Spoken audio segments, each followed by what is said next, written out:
und herzlich willkommen zu einem neuen Video hier auf meinem Kanal, hier bei Comac. Ich beheize das Gartenhaus und das Tierhaus, das sich hier befindet, mit einer mobilen Heizbox. Ich habe eine Standheizung von Vehor eingebaut, das Ganze in einer massiven Kiste mit einem zusätzlichen Tank. Bei Bedarf kann ich das Ganze mitnehmen und auch ein Zelt oder ein Camper damit heizen. Allerdings ist dieses Teil relativ groß und es gibt mittlerweile kleine, kompakte, fertige mobile Heizungen zu kaufen. Und an der Stelle ist die Firma Goodbanks auf mich zugekommen und hat mir dieses geile Teil zur Verfügung gestellt. Eine mobile Heizung in Form eines Koffers, wo alles dabei sein soll, was man so braucht. Tja, und da ich in meiner Heizung bzw. da ich in meinem Werkstattkeller keine Heizung habe, werde ich dieses Teil dort einbauen und gleichzeitig für euch testen, ob das Teil sein Geld tatsächlich wert ist. Wenn euch das interessiert, bleibt dran, gleich geht's los.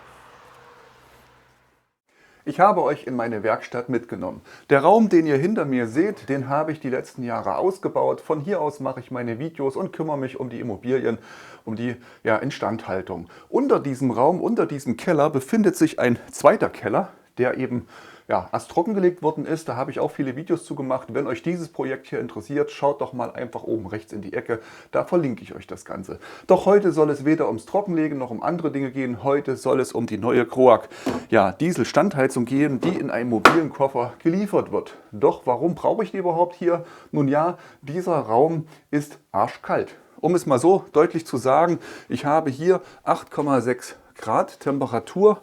Im Sommer sind es knapp 12 Grad, das ist recht angenehm, da man die Getränke schön kühlen kann. Doch hier im Winter zu arbeiten macht nicht wirklich Spaß.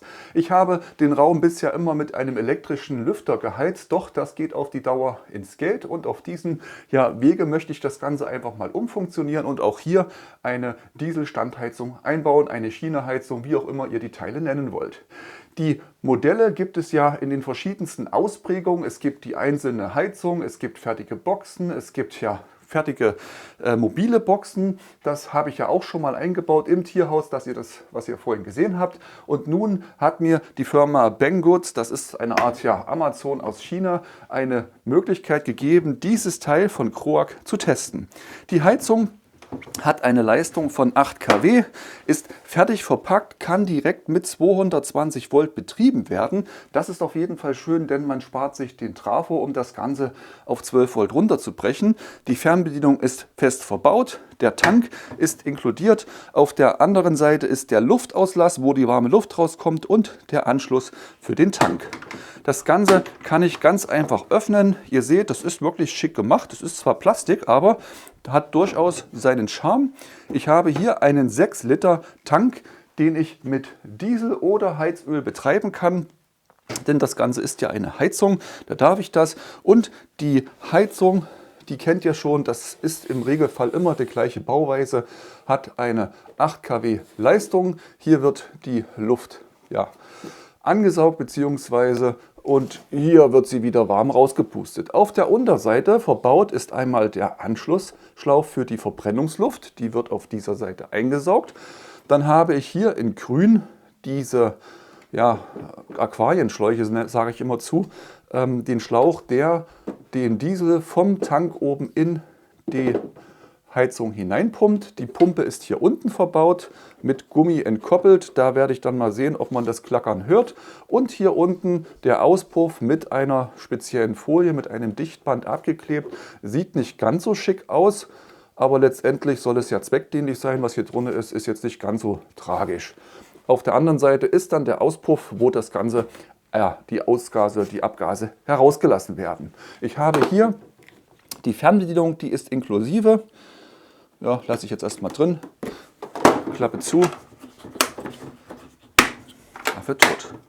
Von vorne gesehen, ihr seht von den Größenverhältnissen her, das ganze Teil ist wirklich sehr, sehr überschaubar. Ich habe hier knapp 45 cm in der Länge. In der Höhe sind es ungefähr 38 und in der Tiefe habe ich mit Abstand ungefähr 20 cm. Ihr seht also, dieses Teil ist wirklich kompakt und mit dem integrierten 6-Liter-Tank könnt ihr damit auch eine ganze Weile irgendwo unterwegs sein, beim Camping oder mit dem Wohnmobil, und das Teil einfach draußen hinstellen und den Warmluftschlauch anschließen, sprich hier den Adapter drauf und dann eben das Ganze, die warme Luft dahin leiten, wo sie hin soll.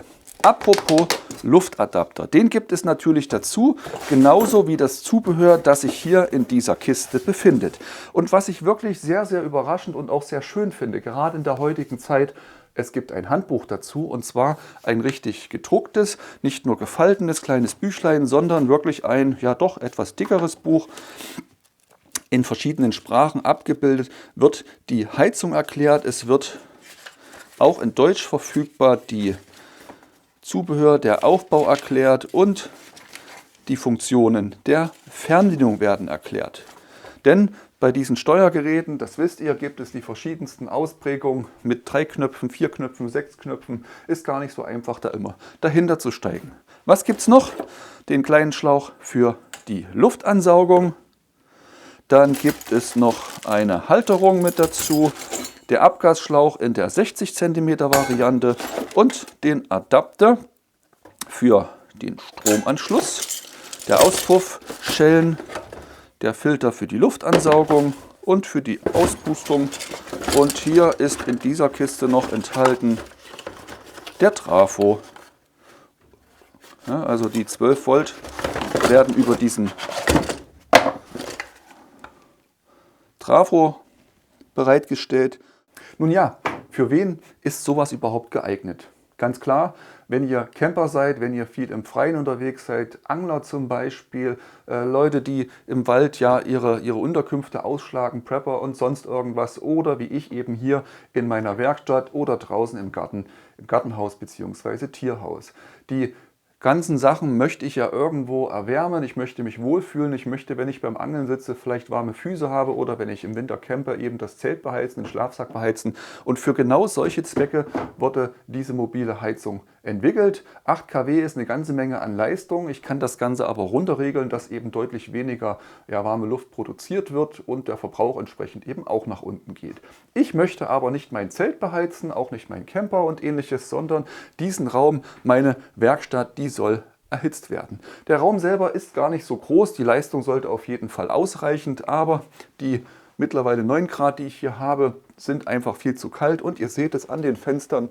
Draußen haben wir Minusgrade, die Fenster beschlagen, die werden feucht. Das ist nicht gut, das tut meinen Werkzeugen nicht gut und auch nicht mir, wenn ich hier arbeite. Mein Ziel ist es nun, diese Heizung hier im Inneren einzubauen. Und da wird sicherlich der ein oder andere von euch sich fragen, wie machst du das mit den Abgasen? Denn die Frischluft, die eingesaugt wird, die kann direkt aus dem Raum entnommen werden. Der Diesel, den fülle ich hier oben einfach in den Tank ein, kein Problem. Die warme Luft wird hinten ausgepustet, die kann ich mir mit diesem Flexschlauch in die richtige Richtung lenken. Doch wohin mit den Abgasen? Und da habe ich mir schon was überlegt. Und zwar habe ich hier auf dieser Seite bereits von meinem Unterkeller kommend Löcher gebohrt, einen Schlauch verlegt, das ist für meine Drainage, damit ich das Wasser aus dem Keller wieder raus in den Garten bekomme.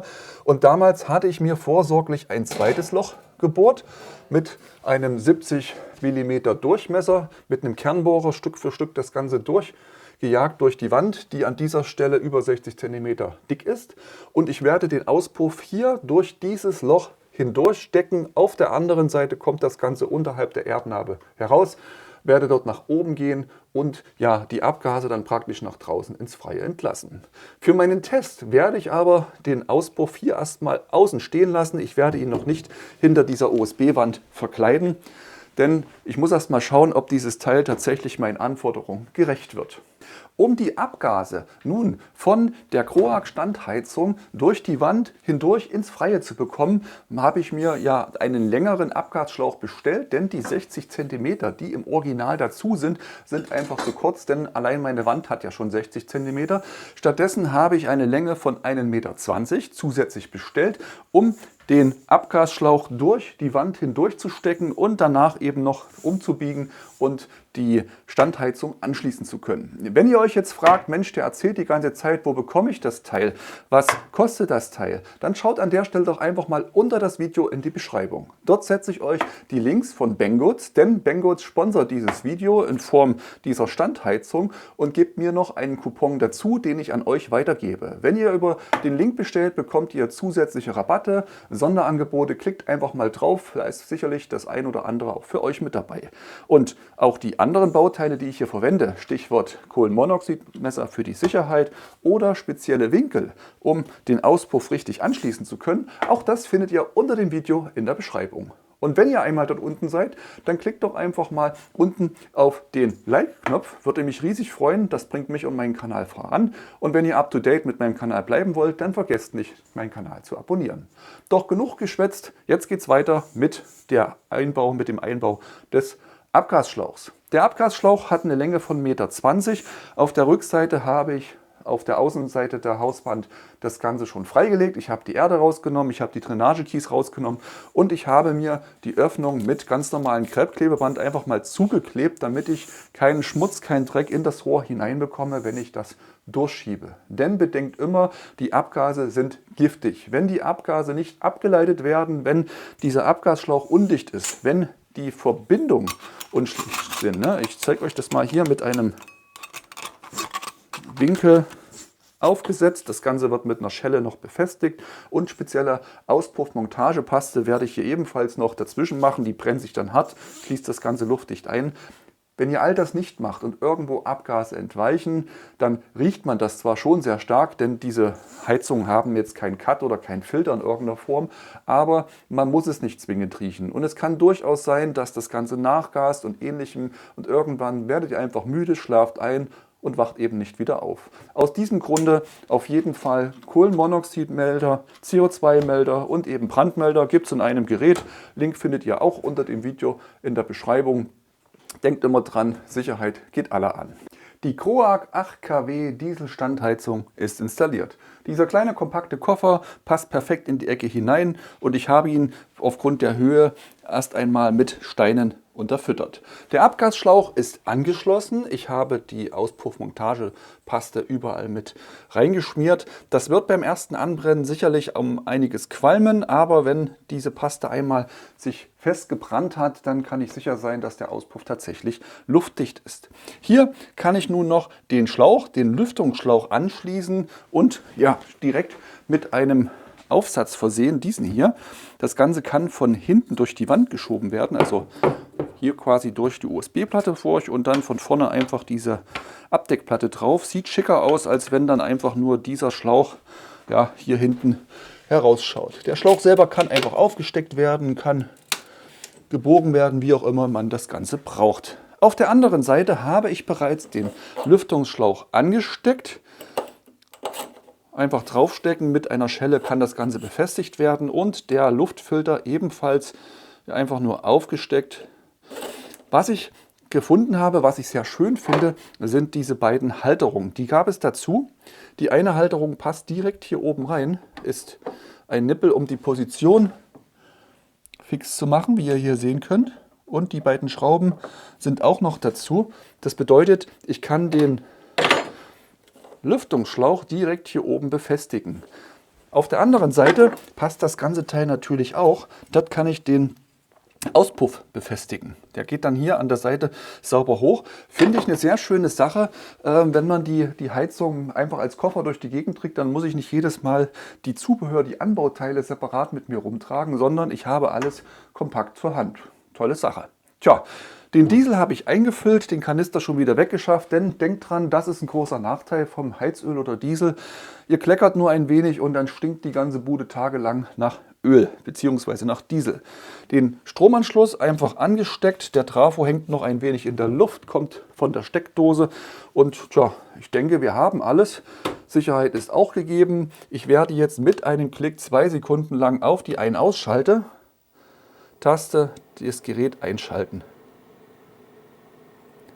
Was ihr jetzt hört, ist der Lüfter, der die Raumluft hier ansaugt und auf der anderen Seite wieder herauspustet.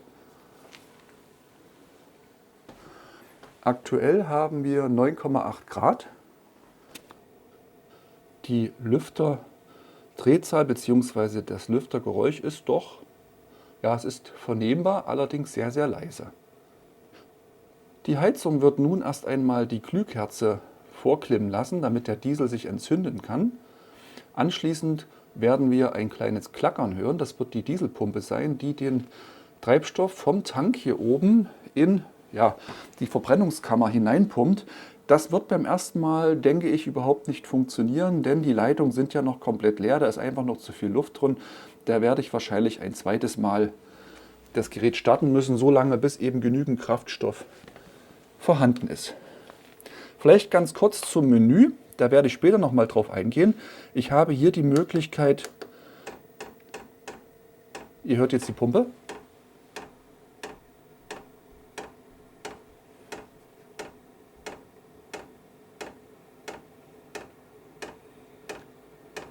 Das Klackern der Pumpe ist doch gut vernehmbar. Also ich kann es gut hören. Ich denke, es kommt im Video auch so rüber. Der Lüfter fährt langsam hoch. Wenn ich das Gerät anfasse, muss ich aber sagen, ich merke, dass die Heizung, die Standheizung doch entkoppelt ist. Zumindest fühlt es sich so an, denn das Klackern ist zu hören, aber man spürt es nicht.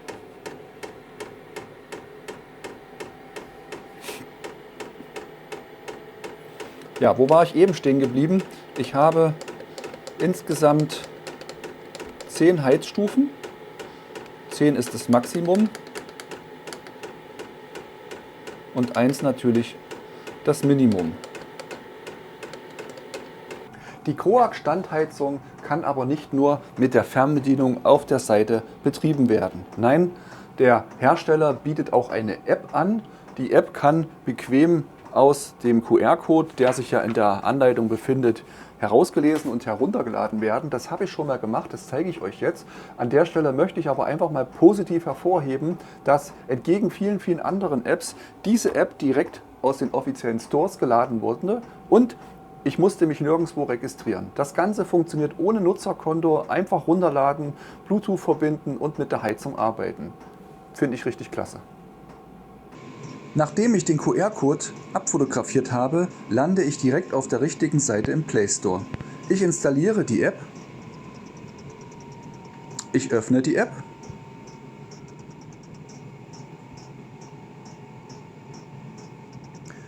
das Programm sucht automatisch über Bluetooth das Gerät. Die CROAG 8 kW Standheizung wurde auf Anhieb gefunden. Ich wähle das Gerät aus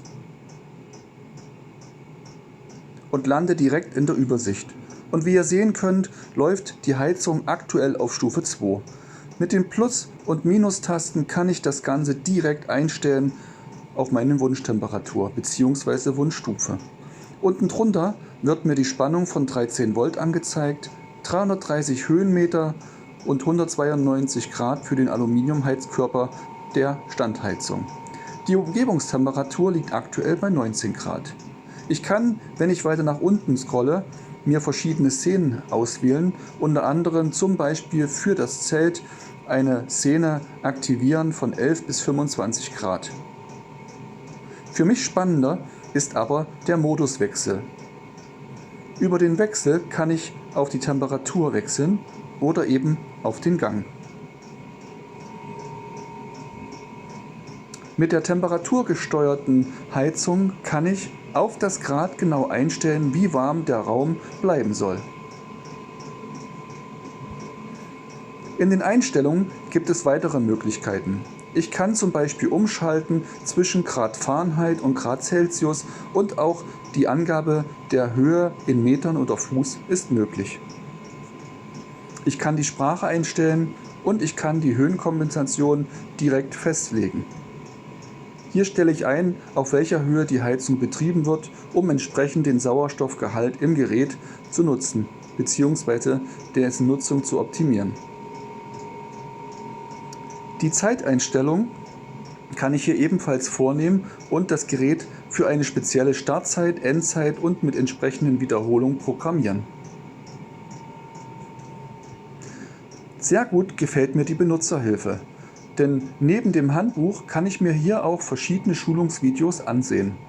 Da muss ich sagen, habe ich schon deutlich Schlechteres gesehen und da hat sich jemand richtig Mühe mit dieser App gegeben. Die mobile CROAG Standheizung in diesem praktischen Koffer läuft nun ungefähr 5 Minuten und die Temperatur ist spürbar wärmer geworden. Die Anzeige ist im Moment noch rückläufig. Hier habe ich ja direkt eben noch das Thermometer angeblasen. Da bin ich mal gespannt, wo sich das Ganze auf der Stufe 2 jetzt einpegelt hier im Raum. Ihr hört im Hintergrund immer noch dieses Klacken. Das ist die Pumpe. Die Pumpe befördert den Treibstoff vom Tank in die Verbrennungskammer. Wenn diese Heizung irgendwo hier in der Werkstatt oder im Camper oder in irgendeinem Bereich verbaut wird, an dem ich mich regelmäßig aufhalte, dann empfehle ich auf jeden Fall, die Pumpe nochmal zu entkoppeln oder eben gegen ein leiseres Modell auszutauschen. Man kann problemlos in das Innenleben hineinkommen, das habt ihr vorhin gesehen. Ich kann die Seitenklappe öffnen und die Pumpe ausbauen, neue Pumpe einbauen, ist alles kein Hexenwerk. Der Lüfter ist zu hören, allerdings nicht so laut wie bei den älteren Modellen, die ich ebenfalls schon verbaut hatte. Ein Langzeittest steht natürlich noch aus, aber an der Stelle möchte ich bereits ein Fazit ziehen. Das Gerät macht auf mich einen wertigen Eindruck. Die Konstruktion ist durchdacht. Ich habe diesen Koffer, den ich überall mit hinnehmen kann. Ich habe die Bauteile wie eben den Lüfter bzw. auch die Stromversorgung direkt mit am Gerät dabei. Ich kann das Teil einfach am Griff anfassen und dorthin tragen, wo ich es brauche. Wofür ich noch sorgen muss, ist letztendlich eine Stromversorgung 220 Volt, die das Gerät eben über diesen Wandler nutzen kann. Alternativ kann auch mit dem mitgelieferten Kabel direkt eine Batterie angeschlossen werden. 12 Volt bzw. 24 Volt. Laut Anleitung soll beides funktionieren. Ich kann das nur für 12 Volt bestätigen an der Stelle. Wichtig ist, dass die Batterie die richtige Stromstärke bereitstellen kann. 10 Ampere Ausgabeleistung hat der Trafo und damit ist das Gerät problemlos angelaufen. Was gibt es noch zu beachten? Der Auspuff, der wird sehr, sehr heiß. Ich habe vorhin mal angefasst und mir direkt eine kleine Brandblase am Finger geholt. Tja, Dummheit muss bestraft werden und da muss man tatsächlich aufpassen, wo man den Auspuff entlang legt, dass da eben keine brandgefährdenden Bauteile sind. Es gibt aber auch Hitzeschutzschläuche, solche hier oder eben auch solche hier, mit denen man das Ganze schützen kann. Die werden über den Auspuff drüber gestülpt und ja, sorgen dafür, dass die Hitze eben nicht direkt weitergegeben werden kann. Was ist noch zu beachten? Mein Kohlenmonoxidmelder ist nicht angeschlagen. Das ist schon mal gut, der Auspuff ist dicht, das freut mich umso mehr. Wenn ich die Heizung mitnehmen möchte, muss ich den Auspuff nur lösen und kann die Heizung direkt hintragen, wo ich möchte. Wenn ich ihn hier wieder anschließe, muss ich aber dafür sorgen, dass er dicht ist. Was ich auch beachten muss, ist, dass ich hier Raumluft verbrenne.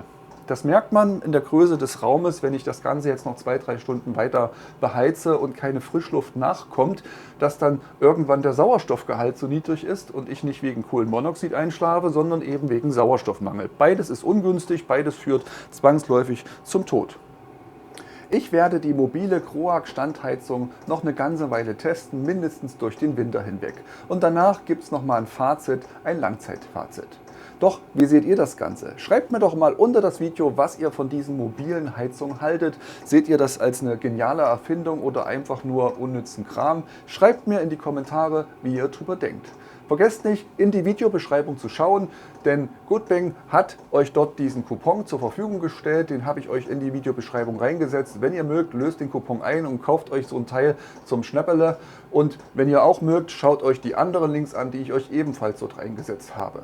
Und an der Stelle vergesst nicht, mir das Like für dieses Video zu geben und meinen Kanal zu abonnieren, falls ihr das noch nicht getan habt. Ich bin an der Stelle nämlich fertig. Ich freue mich auf euer Feedback und noch viel, viel mehr auf das nächste Video, das ich für euch machen darf. Bis dahin, macht's gut. Ciao.